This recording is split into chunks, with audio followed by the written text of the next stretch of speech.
sa Good Vibes.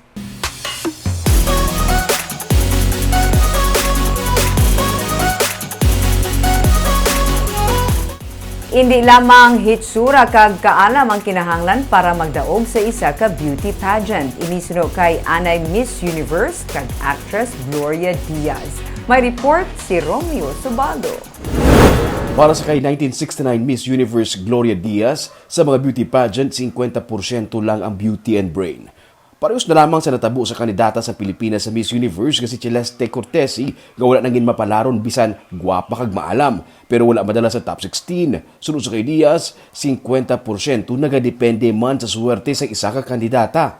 I have different opinions of who should have won and but I was very proud of our Miss Philippines.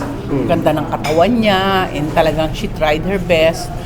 But like I always say, why didn't she win or why did the other girl win? Usually lahat ng mga beauty contests, siguro 50% beauty, brains, lahat yan, 50% luck. Yun talaga, swerte-swerte. Hindi ba ganun yun? Si Diaz ang nagpadulong sa Negros bilang isa sa mga judges sa linay sang lubay-lubay sang kawayan. Sunod sa iya, bago gid lang natapos ang iyang soap opera nga Too Good to Be True. Gani nagbaton siya anay sang imbitasyon nga mangin judge sa local beauty pageant kagang iya handler nga si Paul Amagin ang tumandok sang kawayan. Ang vice alkalde sang Banwa nga si Annalisa Soriano ang nag-welcome sa iya nga pag-abot sa probinsya. Siyempre pag may shooting ka, you cannot take a risk, di ba? Taman-taman now, we were waiting, we just finished yung Too Good to Be True.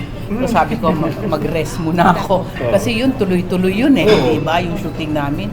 At nagkwa-quarantine pa kami. Lock-in taping? Oh, lock-in taping. So sabi ko, teka, let me breathe some fresh air. And she's the legendary. The first universe that bring title of Philippines. Diba? And then of course, my good friend, Paul. Sir Paul is from our town. Okay. We grew up together, time together, just from kindergarten.